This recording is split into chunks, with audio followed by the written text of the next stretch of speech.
Bonjour à tous, bonjour à toutes et bienvenue dans cet entretien exclusif, une fois de plus, avec une personne que vous allez découvrir.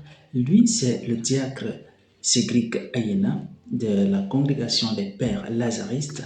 Il a été ordonné en mi-décembre diacre au Nigeria et il est sur nos plateaux aujourd'hui pour nous parler de lui, de sa vocation, de son cheminement et de tout ce qui pourra arriver dans son processus de formation. Et donc, l'objectif ici pour nous, ce sera de comprendre plus ou moins son chemin vocationnel, son expérience, sa formation et sa vision du ministère diaconal. Sans plus tarder, nous allons demander à notre invité de ce jour de nous parler de lui, de nous parler brièvement de lui et comment est née sa vocation et par la suite pourquoi il avait choisi la congrégation de la mission, c'est-à-dire les Lazaristes en abrégé CM.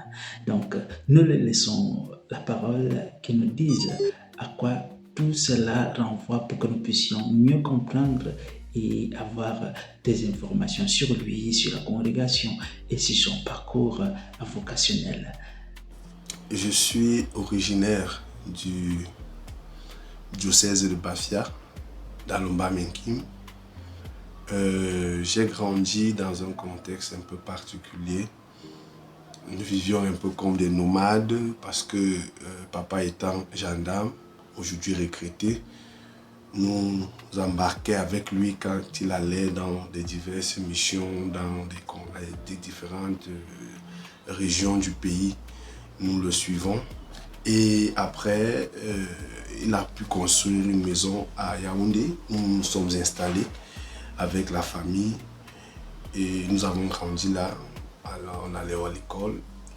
Et puis, on allait à la messe, à la petite chapelle à l'époque, la chapelle Notre-Dame Marie-Reine des Apôtres de Nkola-Femeux. Et je dirais que c'est là où est née ma vocation parce que à l'époque, elle était dirigée par les Pères Lazaristes. À ce moment, seule congrégation que je connaissais, parce que moi je ne savais pas qu'il y avait une multitude de congrégations. Et j'ai aimé la façon qu'ils servaient, le charisme, le service des pauvres et la formation du clergé. Je me suis posé la question, mais qu'est-ce qui fait la particularité de ces prêtres ici? Bon, sans créer beaucoup de tournures autour de cette question, je suis ancré, j'ai rencontré un papa, le père Ndjoumé Philippe. À l'époque, il était vicaire à la dite chapelle, où après, je lui ai posé la question, comment faire pour devenir comme toi? Il m'a regardé et il a souri. Il m'a posé la question, quelle classe tu fais? J'ai dit, je suis en seconde. Il me dit, ok, voilà ce qu'il faut faire. Tu dois d'abord avoir ton baccalauréat et puis entrer au séminaire. En seconde, un fait marquant de ma vie se produit aussi. Mon oncle est ordonné prêtre. Et quand il est ordonné prêtre, on l'affecte comme le recteur du petit séminaire de Mbalmayo, Saint-Paul, pour ceux qui connaissent le petit séminaire de Mbalmayo. Et c'est là-bas que je suis allé compléter mon cycle secondaire.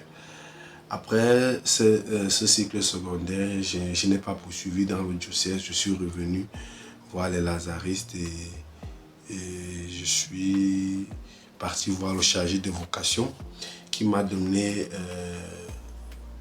le séminaire à faire. Je suis allé, j'ai rassemblé tous les dossiers et les documents qu'il m'a demandé. Et puis, je suis parti déposer mon dossier. On est allé à 2 sessions. La 3e session, je n'avais pas pu répondre à l'invitation parce que je préparais l'examen du baccalauréat au petit séminaire. Et en tant que candidat au baccalauréat cette année-là, je n'avais pas le droit à rentrer à la maison. C'est comme ça que je suis parti. Après, le secrétaire de la congrégation m'a appelé que je dois commencer la formation.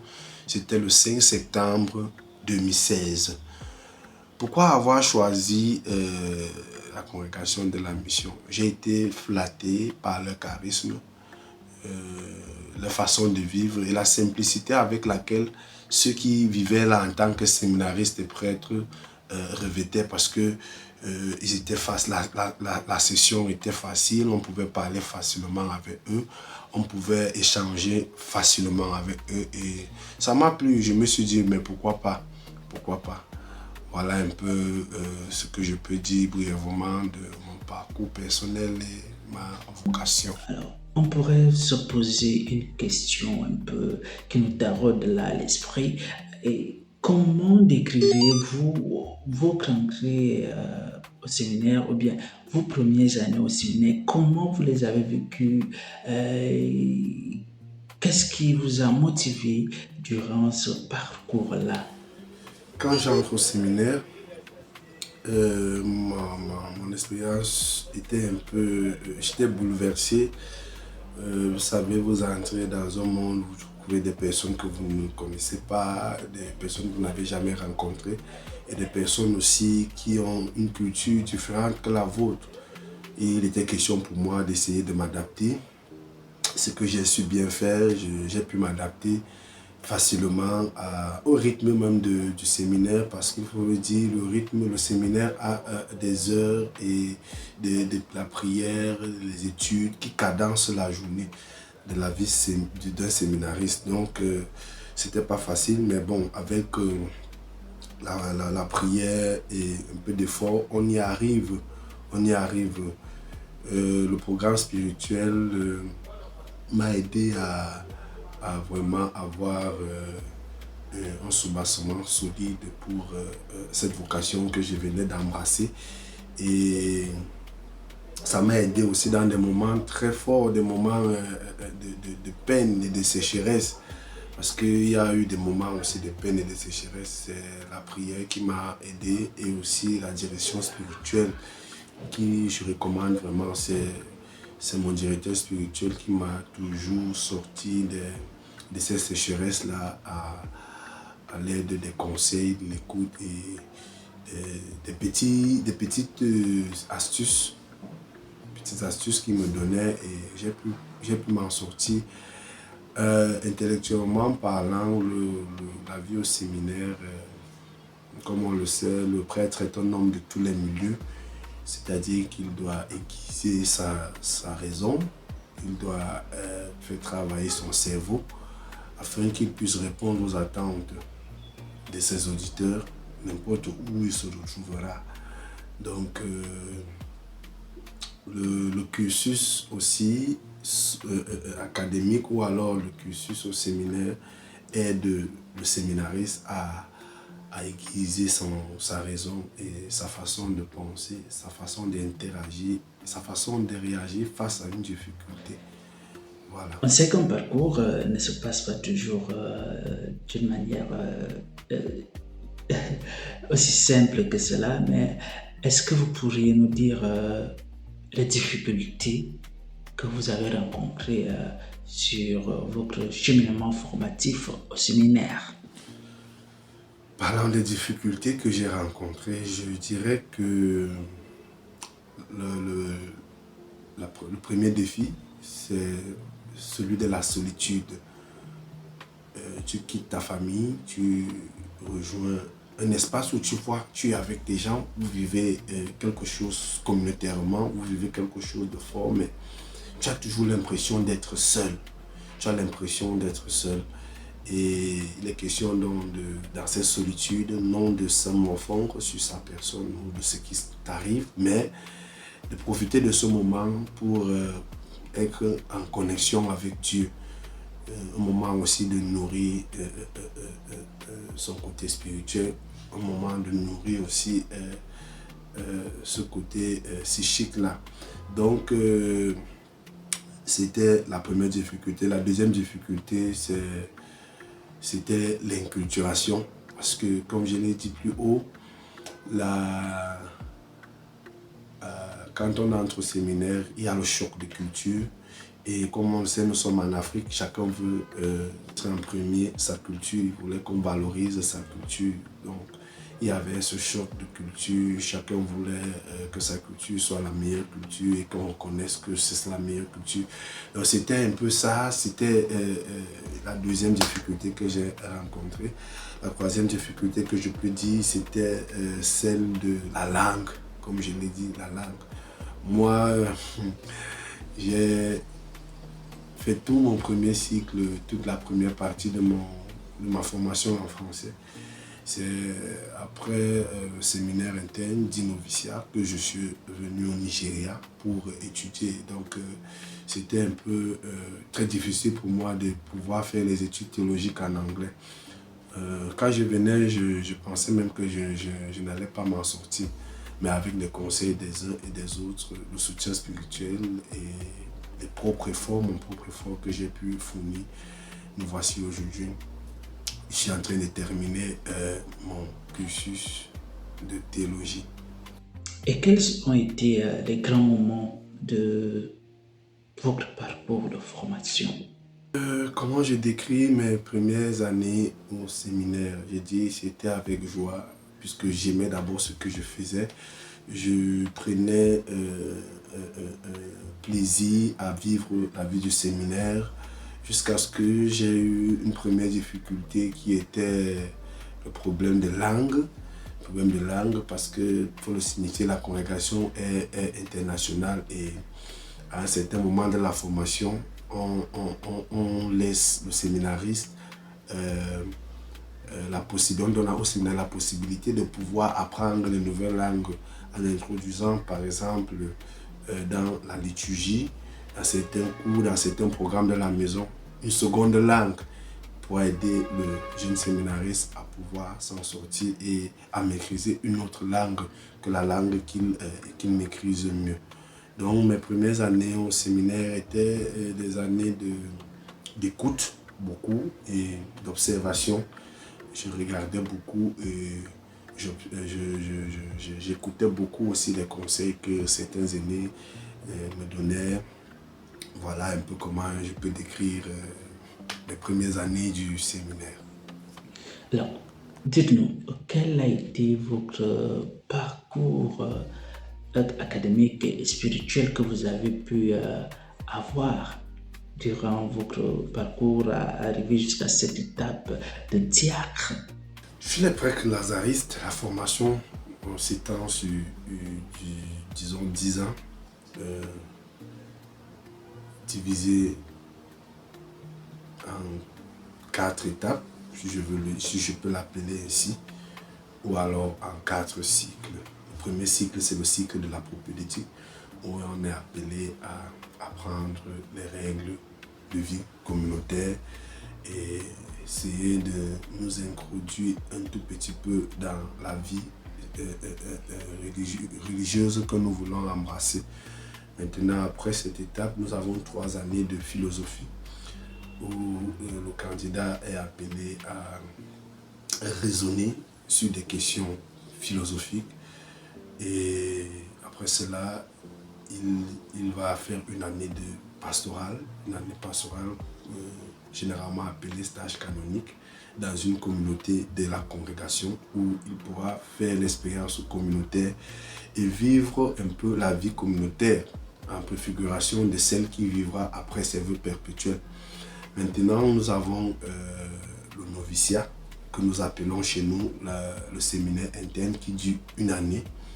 Après cette année-là, on a donc 4 ans de théologie dans un pays où le supérieur peut vous envoyer, il y en a plusieurs. Bon, après cela, vous êtes ordonné diacre et vous êtes ordonné prêtre avec l'autorisation de votre supérieur. Voilà un peu comment est étendu le cursus de formation chez le père lazariste. Comment ces années vous ont-elles transformé pour devenir le diacre Ayena que vous êtes aujourd'hui? Le temps de formation m'a donné de me revertir ou alors de travailler beaucoup de qualité sur le plan pastoral. J'ai appris comment prendre soin des âmes, leur sanctification et comment leur diriger toujours vers Dieu, toujours les ramener toujours vers Dieu.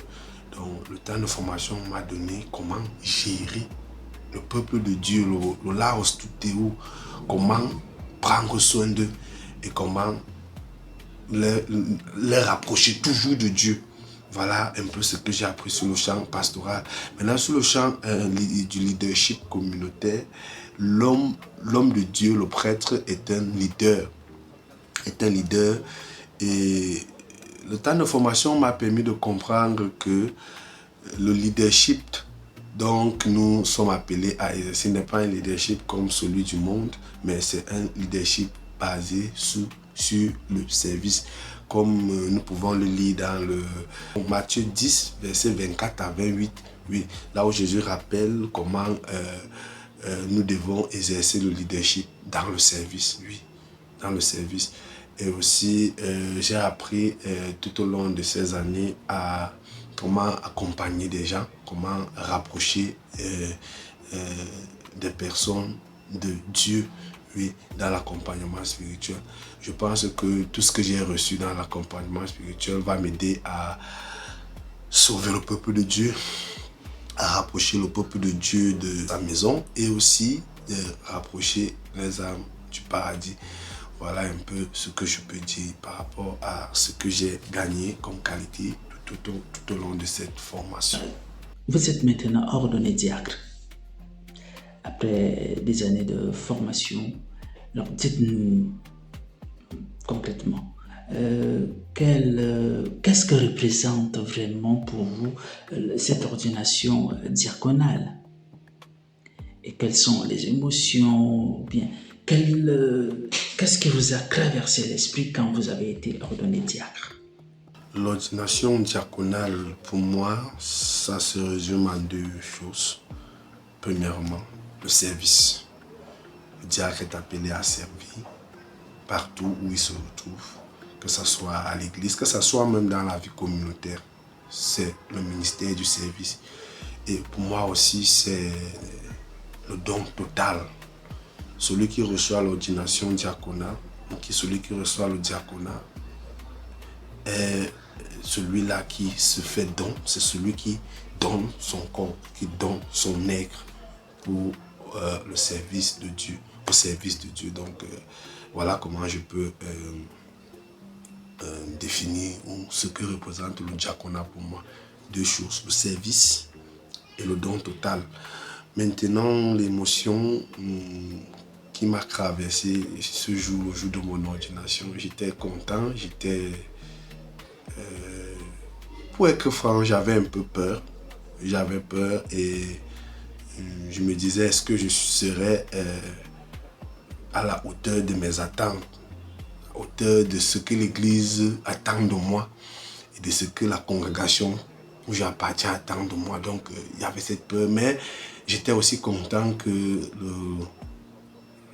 la volonté de Dieu était en train de s'accomplir dans ma vie. Donc, voilà un peu. L'action diaconale est pour moi un moment où je suis appelé à servir Dieu et à servir les hommes. Pour moi, c'est un ministère du service, non pas pour ma gloire, mais pour servir l'autre, pour servir le peuple de Dieu dans la célébration de la parole, dans la table eucharistique et aussi dans la vie communautaire, la vie commune. Oui, pour moi, l'ordination diaconale est service et aussi est un engagement spécial et particulier parce que pour moi, c'est le don total à l'Église, c'est le don parfait et total à Dieu pour qu'il fasse de toi ce qu'il veut. Tu deviens un instrument qu'il utilise pour pouvoir sauver les autres.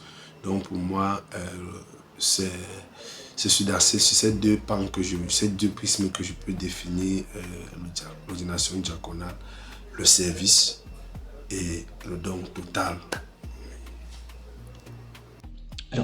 Dites-nous alors, Cédric, alors dites-nous Cédric, euh, quelles sont les compétences ou encore les qualités spécifiques de la formation qui vous ont permis de vous développer? Des compétences ou des qualités spécifiques de ma formation, j'en ai beaucoup. J'ai rencontré et je me suis régorgé de beaucoup de qualités.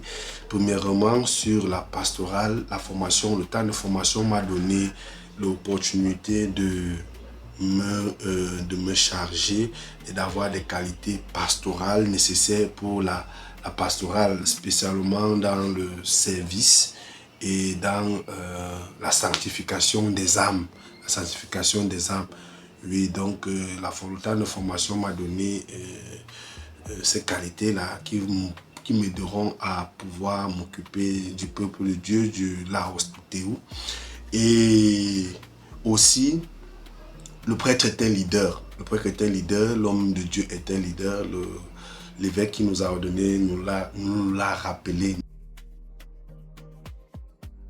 Dites-nous, quelles sont les dimensions de votre formation qui vous ont le plus marqué durant votre parcours? Passer 10 ans au séminaire, ça m'a permis de devenir un homme mature, de façon de devenir mature, surtout dans la gestion des personnes, la gestion des biens, la gestion de tout ce qui peut m'entourer, la gestion du temps. On sait comment les jeunes peuvent de temps en temps être esclaves de certaines choses, mais la vie du séminaire m'a permis de pouvoir gérer de façon mature tout ce que je peux faire, tout ce que je peux toucher, tout ce que je suis appelé à faire. Voilà. Aussi spirituellement, quand je commençais le séminaire, je n'étais pas à ce niveau actuel. C'est-à-dire la relation personnelle que j'ai avec le Christ maintenant. C'est une position ou alors une relation qui a évolué avec le temps. Et je pense que je ne suis même pas encore arrivé où je devrais. Je suis chaque jour, jour après jour, en train de chercher la face de celui qui m'a appelé. Le niveau spirituel aussi a aussi beaucoup grandi grâce à l'ouverture que j'avais avec mon directeur spirituel qui m'a beaucoup aidé. Donc voilà, au niveau de l'approfondissement théologique, comme je vous ai dit, c'était un peu difficile. C'était un peu difficile au début, mais avec l'effort, j'ai pu apprendre quelque chose en théologie. Il est question pour moi maintenant de l'appliquer de façon pastorale parce que une théologie qui reste théorie n'est pas une théologie qui fait avancer l'Église. C'est la théologie que nous étudions doit être pratique. On étudie pour la pastorale. Donc voilà un peu ce que je peux dire par rapport à cette question. Merci. Alors, quelles sont vos premières responsabilités dans votre communauté, sachant que vous êtes dans une communauté éducative, vous êtes encore à maison de formation? Qu'est-ce que vous faites concrètement chaque jour pour accompagner, bien pour vivre votre ministère? Les premières responsabilités que j'ai en tant que diacre, je suis au ministère de la parole. Je suis appelé à porter la parole de Dieu partout où je me retrouve. Je dois lire l'évangile pendant la messe, c'est ma charge. Je dois servir à la table du Seigneur. Je dois servir la table du Seigneur. Lors des adorations, je suis appelé à exposer le Saint-Sacrement et à bénir le peuple de Dieu. Je suis appelé à bénir certains sacramentaux si le prêtre qui est à côté de moi ou alors j'ai l'autorisation d'un supérieur, je peux le faire. Je peux bénir des maisons, ou alors bénir des boutiques, je ne sais pas. Je suis appelé à donner la communion aux malades, le viatique, oui. Voilà un peu de façon grossière les responsabilités que que l'Église attend de moi. Donc voilà les responsabilités que j'ai en tant que diacre. Et comment envisagez-vous votre futur ministère au sein de la congrégation de la mission? Mon ministère, comment je l'envisage dans ma congrégation, étant donné que je suis vincentien, lazariste, je pense que je suis en train de mettre sur pied dans mon programme à être plus proche des pauvres et aussi je dois visiter les malades. Je vais me faire proche des pauvres, c'est seulement en étant proche d'eux que je pense que je vais vivre mon charisme. Vous savez, je suis ordonné dans une maison de formation, donc je ne suis pas en paroisse. Donc il sera un peu difficile pour moi si je reste seulement ici dans ma chambre ou alors dans les responsabilités de la vie communautaire. Je serai un peu éloigné de l'objectif premier. Donc je vais essayer d'insérer un programme pour me faire proche, des pauvres, et aussi beaucoup plus la communion des malades. Ça, je vais vraiment me donner dans ça. Et là où je suis affecté le dimanche pour les messes, parce que nous avons des paroisses où nous avons été déjà placés pour les messes le dimanche, je pense que je ferai l'effort de me faire petit pour pouvoir aussi attirer les autres à aimer Dieu. Pourquoi pas, afin d'être certaines vocations pour le plus bien-être de l'Église.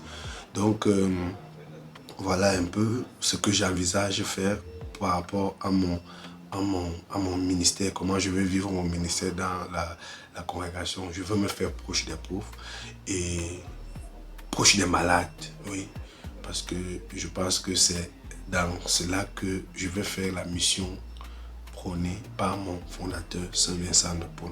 Alors, une question. Dans quel aspect réellement souhaitez-vous encore grandir? Parce qu'on ne cesse pas de grandir, on grandit chaque jour et on apprend chaque jour. Dites-nous, mon cher. Bon, dans l'avenir, je souhaite grandir encore beaucoup spirituellement parce que, comme je l'ai dit, mon fondateur, Saint Vincent de Paul, met tout, il rassemble tout et il pense que tout se résume à la prière. Un homme de raison est capable de tout. Donc, je souhaite encore grandir spirituellement. C'est seulement lorsque j'aurai atteint cette élévation spirituelle que je serai capable d'effectuer cette dialectique descendante pour venir sanctifier le peuple de Dieu, pour pouvoir aider le peuple de Dieu à être plus proche de lui et aussi à aider sur nombreux aspects pastoraux. Voilà. Alors, dites-nous, Diacre Ayana Sikrik, quelle est la suite après cette ordination? Oui, la suite de la formation, je crois que ce que je vais vivre dans le ministère du diaconat va m'aiguiser à ce qui m'attend dans la vie presbytérale, qui est le ministère du presbytérat, c'est-à-dire l'ordination presbytérale.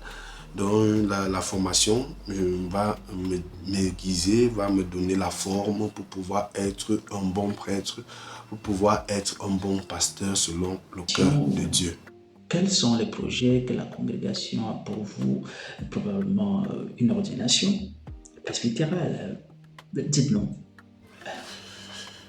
Les étapes qui m'attendent encore avant l'ordination sacerdotale, c'est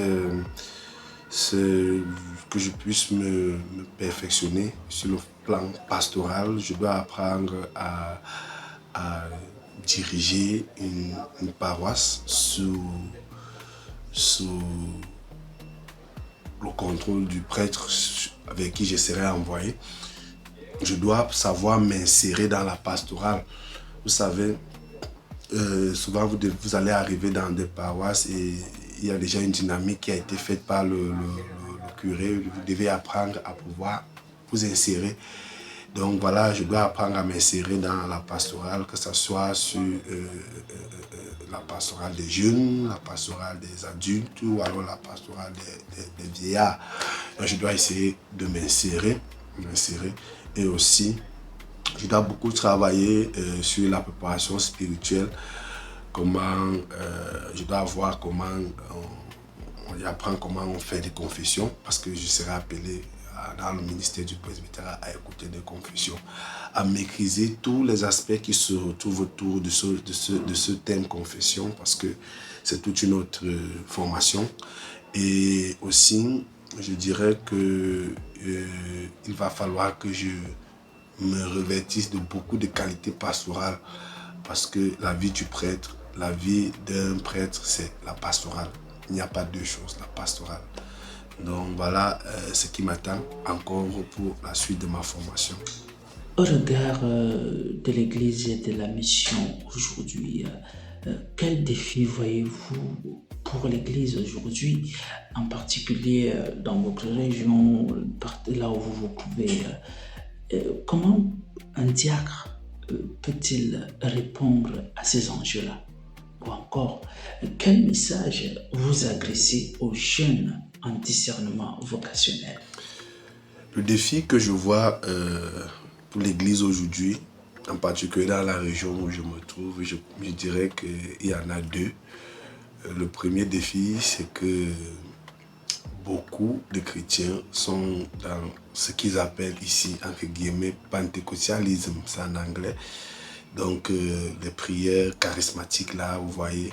Donc, l'Église fait face à ça ici et ça gangrène un peu l'Est du Nigeria, parce que les chrétiens pensent que c'est seulement dans cela que Dieu pourra écouter les prières, c'est seulement dans cela que ils peuvent se faire proche de Dieu. Oui, donc c'est un défi qu'il faut penser et qu'il faut répondre. En tant que diacre, je pense qu'il est question pour moi de faire la catéchèse, de catéchiser ces gens, de pouvoir leur faire comprendre que cette forme de prière ou alors cette prière charismatique n'est pas mauvaise du tout, elle n'est pas mauvaise, mais il faut rester aussi dans la tradition de l'Église, il faut respecter la tradition de l'Église, parce que qui dit catholique dit universalité et dit aussi dogmatisme, et qui dit aussi succession, non la tradition. On ne fait pas des choses parce qu'il faut faire, on ne fait pas des choses parce qu'il y a une tendance religieuse qui nous pousse à le faire. Donc voilà un défi et un enjeu qu'il faut se pencher dessus. L'autre défi, je dirais que c'est les jeunes qui trouvent la difficulté à pouvoir embrasser encore le monde religieux.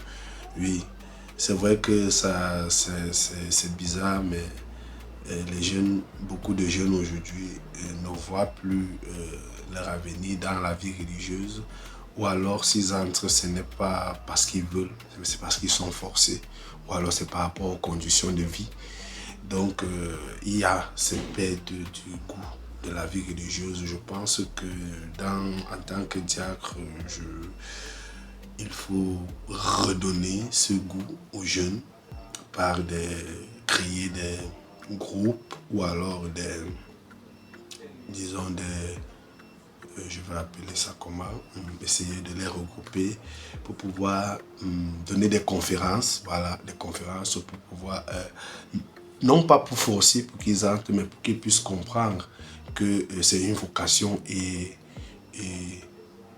essayer de leur donner des astuces pour pouvoir répondre, ou alors entendre même l'appel dans ce monde dicté par le bruit. Donc voilà un peu le message que je peux adresser aux jeunes qui discernent la vocation, c'est de pouvoir être proche de Dieu, pouvoir être attentif à l'appel et pouvoir répondre à cet appel, parce que une chose est d'entendre et une chose est de répondre. Donc il faut se faire proche de Dieu dans la prière et le discernement, oui, pour pouvoir discerner sa vocation.